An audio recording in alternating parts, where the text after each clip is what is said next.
Here's the thing, most freelancers discover that their real rates are 30 to 50% lower than they thought. And so if you think you're making $50 an hour, you might actually be making less. Most of you are.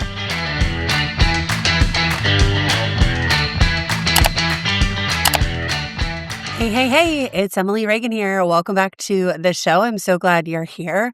Well, we are going on 7 snow ice days here in Richmond, Virginia. So I'm losing my crazy just a little bit. It's taking everything in my power to get this podcast episode out and have quiet in my house.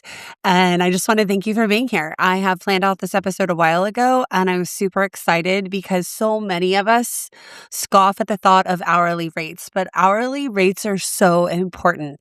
Even if you've worked your way into packages and projects and VIP days. So there's 3 different hourly rates. I want you to know, even if you've outgrown hourly rates. But before I get started, I really want to invite you to join our Digital Marketers Work Group. This is a community and mastermind for already working freelancers who want to build more profitable service-based businesses.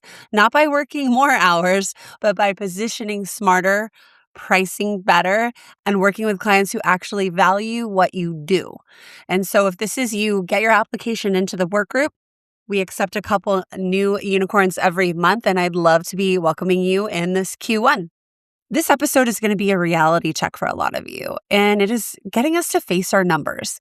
We just had Megan Hale in the work group talking about revenue, talking about expenses, cash flow, and all of these important things that we have to pay attention to in our freelance businesses.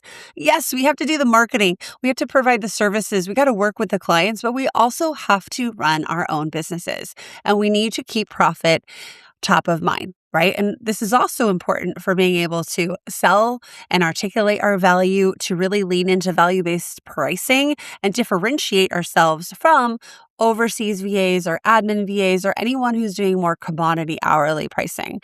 And here's the thing, most freelancers discover that their real rates are 30 to 50% lower than they thought. And so if you think you're making $50 an hour, you might actually be making less. Most of you are. So I want you to grab your coffee, grab your notebook, get into this, because knowledge is power here. Facing your numbers is power here. And most important, knowledge is profit. And that's why we're here, right? We didn't trade in our corporate 9-to-5s so we can work like crazy just to barely fill our bank accounts. A lot of you are experiencing this. You're like, Emily, I'm putting in 40-hour work weeks and I'm just not seeing the money in my account. So we got to know what to charge. And when we know what to charge and we have confidence there, we know what to price and we know how to package. And so also, if you're listening to this, I have a pricing and packaging workshop coming up. This is a 2-hour live intensive where we're going to lay out and build your packages. So if you are interested, grab the link in the show notes, sign up. I'm only taking 25 service providers. The cost is $97. I would love to have you there. Today, we're going to cover 3 main hourly rates that you need to know, even if you're not offering hourly rates to the client. And these are your minimal acceptable rate, your MAR, M-A-R, your effective hourly rate per client, and then your total business effective rate, which we'll just touch on briefly today. And so a lot of you, I see this all the time with my students, like, Emily, I'm so busy, I'm working all the time, and I'm not making the money I thought I would. Right? We have to face taxes. We pay self-employment taxes. Like, there's overhead, there's expenses. We are independent contractors and we need to incur costs. And we also have this risk of a profit. That's what makes us independent business owners. And a lot of us find out we're accidentally making Chick-fil-A wages of $15 an hour. And that's not why we're here. A lot of us have college degrees. We're overeducated. We have over 10 years of experience, 20 years of experience. We do not need to be working for $15 an hour. You already know me, you know this podcast. We don't even post jobs like that in the work group. So let's start with your minimal acceptable rate. Now, I do have some trainings over in our Digital Marketers Work Group that give you access to learning about pricing and packaging that help you calculate these numbers for yourself. But you're smart. You could do it on the back of a napkin. You can do it in a more complex spreadsheet. You can take your budget system and calculate this number based on your unique situation. And this isn't new. This isn't rocket science. It's just a step a lot of us miss. And if you are especially in the seat where you are the breadwinner, where your family depends on your income, or you have financial goals and you want to hit targets and you need to know what to charge to get there, this is a crucial number. So the minimal acceptable rate is the absolute minimum you need to earn per hour to cover your living expenses, your business expenses, and pay yourself a salary and cover your taxes too. This is a baseline. This is your, I will not show up for less than an hour. And this is so powerful because when you know this minimal rate, you don't say yes to clients who are trying to get you for a discount. You show up to discovery calls with the power, knowing your numbers and knowing your floor. And it's just the floor. There's a ton we can do to raise that minimal acceptable rate, but it's a starting point. This also lets you go in and price packages and projects when you know this rate. That way you don't lose money if you say yes to a project you've never done before. So here's the formula. Quite simple. You take your living expenses, especially if you're the breadwinner. Some of us, this is extra side income. So take your living expenses, add in your annual business expenses, everything you're doing in your tech stack, your professional organizations, your courses like the work group, like UDMA school, take your website, your Google Workspace, all of that, add it up, then add in 25% for your salary and add in another 25% for taxes. Just it's easier just to assume 25% for taxes and you can work it out for your tax bracket. And then divide that by about 1,300 billable hours. It's actually 1,326 billable hours on average for a freelancer, which I have that memorized. It's a very realistic numbers for freelancers that we actually work when you account for holidays, sick days, the fact that we don't always work a solid 8 hours every single day. So say your expenses are $48,000, you need to add 25% to pay yourself a salary like on top of that. And then you're going to add in another 25% for taxes. So let's just say that's $75,000 total. You'll divide that by the 1,300 hours and you'll get, hold on, I should have done this math ahead of time, about $56 an hour. So then that's your minimal acceptable rate. Anything below that, you're losing money. You're not covering your cost. You're not paying yourself appropriately. And this becomes a goal to do what you need to do to raise the rate. And that's going to be a whole separate episode. Honestly, it should be. What do you need to do to raise the rate? Get better, get in the right rooms, get better at your services, do better marketing. Hello, come into the work group. We can help you. We can help you there. Now, if you're someone like me, for a long time, I had the privilege of being a military spouse. I had free healthcare. We got a, income stipend. We didn't make a huge salary, but things were covered where your income, like mine, was side money for a long time. Like your partner has a career, maybe you have passive income. Maybe you're working for extra piano lessons, Botox vacations, and a 529. So maybe you work backward with your income goal there, and then you set it based on what you want to contribute. So say you need 20,000, right? Like then you can work backward that. Like I want to make an extra 20,000 a year. So let's just say you want to make 1,000 a week. You want to work 20 hours. That's $50 an hour. That's easy math, right? We can work backward and add in some taxes and stuff. I'm not going to do that here on the show. But the point is you have to know this number. You have to write it down. You have to tattoo it in your brain. You have to bring it with you to every discovery call and know the minimum you're willing to show up so you can pass over the $3 an hour, $25 an hour crap that isn't on par with what you're operating at. This is your floor. This is your non-negotiable. Everything else, people looking for cheaper help, less experienced help, that's okay. Those are just not your clients, right? We all know that some of the clients who treat us as commodities, who are shopping around for the cheapest rate, they're not the best client, right? So you have your minimal acceptable rate. A good practice is to just practice it. Say it in front of the mirror. My rate is $56 an hour. Pause, quiet. Now we're getting into sales skills and whatnot, which you hear on the show here. But let that sit with you. Let it become second nature. Let you not blink an eye the next time you are in line at the grocery store and someone finds out you do marketing and they start talking to you and they want to pick your brain and you're like, sure, my rate's $56 an hour. Would you like to book a call? Okay, maybe not the grocery store line, but there's been so many places in my community where people have asked to work with me and I needed that number prepared. So this is where things get interesting. Now we need to know our effective hourly rate. And this is the part that's going to be a little painful for some of you when you have clients. This is what you're actually making per hour. And when you break it down based on any pricing model, if you have packages, projects, retainers, it's the time you actually invest into that client and it's a per client calculation, and it's what you make per client. And we all know clients can have different scope, different projects, and different rates. And so what you'll do, quite simply, maybe you do this quarterly, maybe you do this monthly, take the total you earned divided by the total time you worked. One good thing you can do is just do it per week and kind of guess times 4 to get the month. Does that make sense? So we kind of take on average what we do per week per client, especially if it's routine work, and then we can kind of get that monthly.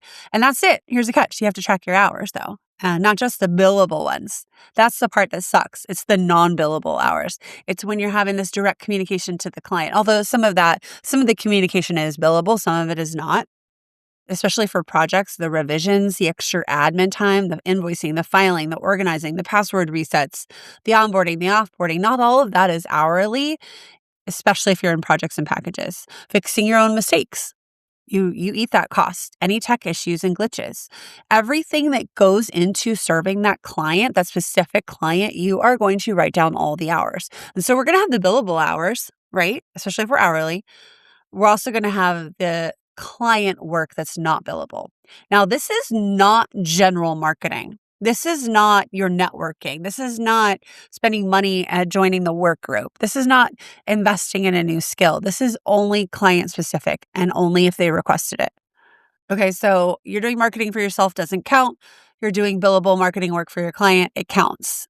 Okay, I'm just going to give you one example in this podcast because I know it's a lot of math, and if you're very visual, you want to see this. And I just want to remind you, if you need help doing this, the work group has trainings to walk you through it. You can come back and listen to the notes, or you can join me in that live packaging workshop, and we'll start there and build from there too. But let's say you're doing emails and social for a client, you're charging $800 a month. It sounds pretty good, right? But when you actually track your time, when you find out it's taking you 19 hours of work per month. And so that 800 divided by 19 is a $42 effective hourly rate. So $800 divided by 19 means a $42 effective hourly rate. So you have to come back and compare that $42, your effective rate, to your minimal acceptable rate. Are you losing money on that client? Even if it feels like $800 a month, $800 a month is good money. That's a good project. But you could be losing money because your MAR is still 56. Sometimes you'll find, and it hurts, that you just worked for half of what you're worth, that your work's worth. You might find that because of all the tedious non-billable work, that your profit margin starts slipping and it is now below your minimal acceptable rate. And it's going to be different for everyone. Some of us do not have to cover all of our living expenses. Unfortunately, I'm in a situation now that I'm divorced. Now I have my own medical insurance. Now I have the mortgage. Like, my life has changed. So thank God I know those numbers and what I actually need to make. And I mean, I thank God every day I started freelancing so I could cover my own mortgage.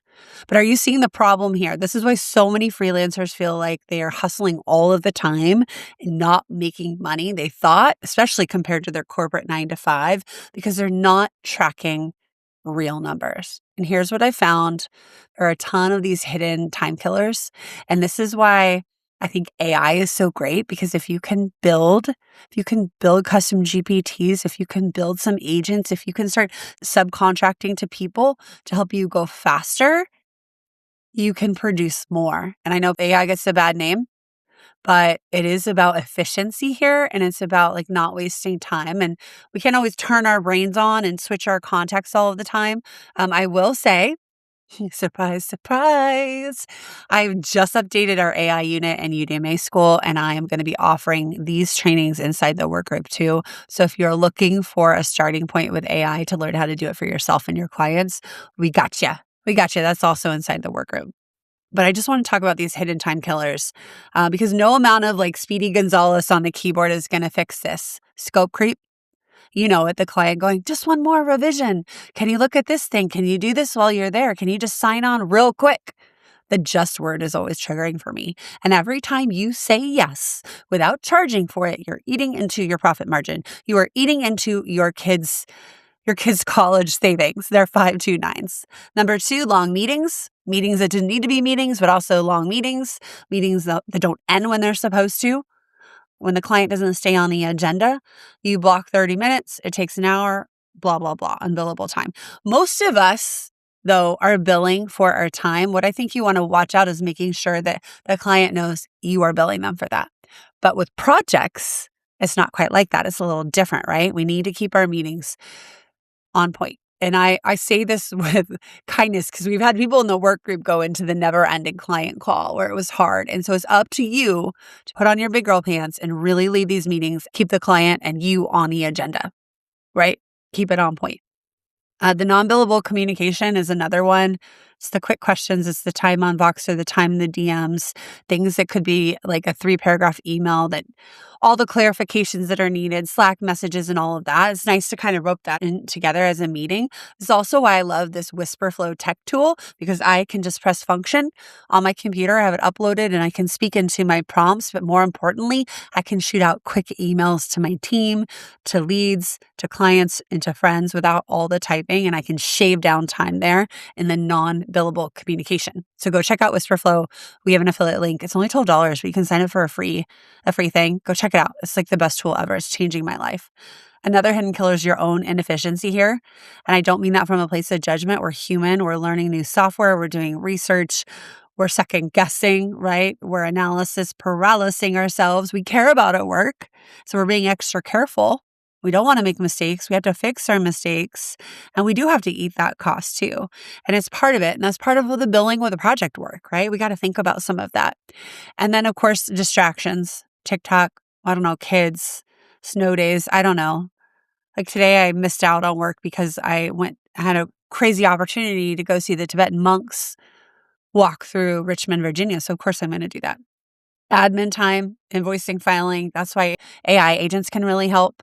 Tech issues, that's always going to happen, right? So there's a learning curve. And that's why having a community like our work group is so helpful because you can troubleshoot faster than spending 3 hours on a GoDaddy support call.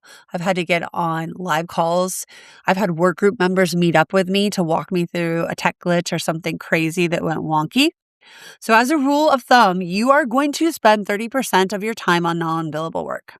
So your billable rate should be 1.5 to 2 times more anyway, because that's your desired take-home rate. You need to charge more because you have to also think about the non-billable time. Things just always take longer than we think. It's like the Target trip. Hey, honey, I'll be back in 2 hours. It's never like that. Okay, so now that you know your minimal acceptable rate, now that you know your effective hourly rate per client, let's talk about the total business effective rate. This is a broader calculation because now we're adding in total profitability. So we're also thinking about not only the time we're wasting with our clients, the time we're wasting with our own marketing. That's really what it is. I know I framed that really negative, but this is your profitability across all clients, all your time. It includes the marketing, the networking, the discovery calls, the learning that you don't get to charge anyone for. And you can't even bundle it inside a project, right? And this is a big picture number that tells you if your freelance business is actually sustainable. We can dive into that number later, but I want you to think about that when you start calculating broadly or estimating the other work that you're doing, the marketing. Okay, so let's recap. So if your total business effective rate is less than your MAR, we also have a problem, right? So now we have spread that work among different clients. We need each client to be worth it. And this is where big decisions come in. Am I losing money on this type of service, this package, this project, this client? There's so many more decisions. And for some of you, you might be thinking, yikes, that's a lot.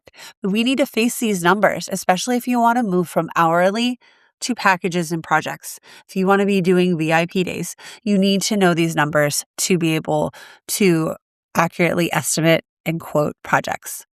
Okay, so a couple action steps. 1, calculate your minimal acceptable rate if you haven't. And if you are in Udemy School, if you are in the work group, go watch that lesson, download the workbook. You can do the math. Step 2, for just 1 week, only 1 week, track everything you're doing for every single client, especially if it's a pretty common, typical week. You don't want to track an atypical week. Like if a client's in a launch, it's not going to be accurate. And so you are going to track the total revenue, expenses, billable hours, and non-billable hours for that client. See what your effective hourly rate is per client. So you're going to take all the work you did and divide it by the total number of hours you worked and multiply it times 4. So you kind of get that monthly average. So you can see what it looks like monthly and compare that to your MAR. Which one is more? Do you keep the client? Do you reduce the scope? Do you increase your rates? Do you fire them? You're going to hate me, but I highly suggest having a time tracking system. Use Toggle, you can use Clockify, use a spreadsheet. I don't even care. But you need to track this moving forward. And this is going to set you up to be able to quote projects too. I hear from you all the time. You guys are all sick of hourly rates and hourly clients. There's a lot of work that goes into scoping and being prepared for projects and packages. So if you're in the work group, you can share your findings, share your numbers, get feedback, get support. You are not alone in this. And then if you need help taking this to the next level, please sign up for our premium package workshop. It's happening February 26th.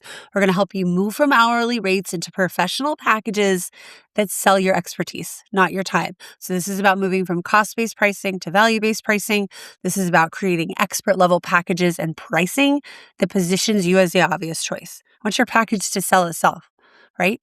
So this is a 2-hour intensive where you build your package so clear and compelling that these packages sell themselves. I want you to be able to quote your rates knowing that quality clients will say yes and you will repel the low-end commodity-seeking clients, right?